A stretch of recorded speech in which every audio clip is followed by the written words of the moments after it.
Friends, അപ്പോൾ ഞങ്ങൾ ഇന്ന് തൃശ്ശൂർ പോവാണ് കേട്ടോ. ഞങ്ങളെ കൊണ്ടാക്കാൻ വേണ്ടിയിട്ട് ദേവു അച്ഛമ്മയും വന്നിട്ടുണ്ട്.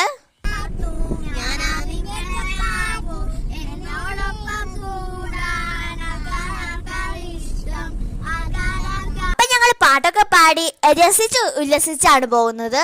ഇത് നമ്മുടെ ചുരൽമല ജനങ്ങൾക്ക് വേണ്ടി വീട് പണിയുന്ന ഏരിയ ആണ്. കൽപ്പറ്റ ബൈപ്പാസ് കൂടെ പോകുമ്പോൾ ഇത് കാണാം. പിന്നെ ഞങ്ങൾ ചുരക്ക് ഇറങ്ങി നേരെ പോയത് ബീച്ചിലേക്കാണ്. കാരണം ട്രെയിന് 1:30-ക്കാണ്. അപ്പം ഞങ്ങൾക്ക് കുറേ സമയം ഉണ്ടായിരുന്നു. ബീച്ചിന്റെ സൈഡിലുണ്ടായിരുന്ന ഷോപ്പുകളൊക്കെ ഇപ്പോൾ ഫുട്പാത്തിൻ്റെ അവിടേക്ക് ആക്കിയെന്ന് എല്ലാവർക്കും അറിയാമല്ലോ. അതുകൊണ്ട് നിറയെ ഷോപ്പുകളുണ്ട്. ബീച്ചിൽ കളിക്കണം എന്നൊക്കെ പറഞ്ഞാണ് ഞങ്ങൾ പോയത്. ബട്ട് ഞങ്ങൾ അവിടെ എത്തിയപ്പോൾ ബീച്ച് ഞങ്ങൾ ഡിസപ്പോയിൻറ്റഡ് ആക്കി. കാരണം തീരെ വൃത്തിയുണ്ടായിരുന്നില്ല. പിന്നെ ആരും ഞങ്ങൾ ഇറങ്ങാനും സമ്മതിച്ചില്ല. പിന്നെ ഞങ്ങൾ ബീച്ചിലെ സൈഡിൽ കൂടി കുറച്ച് നടന്നിട്ട് ചൊരണ്ടേസ് കഴിച്ചിട്ട് ഞങ്ങൾ റെയിൽവേ സ്റ്റേഷനിലേക്ക് പോയിട്ടോ. അങ്ങനെ ഞങ്ങൾ ട്രെയിൻ വന്നു. ഞങ്ങൾ ട്രെയിനിൽ കയറി ദേവൊക്കെ ഞങ്ങളെ യാത്രയ്ക്ക്. അപ്പോൾ ഞങ്ങൾ തൃശ്ശൂർക്ക് പോവാണ്. അപ്പോൾ അടുത്തതായിട്ട് വീണ്ടും കാണാം. Tata bye bye, see U.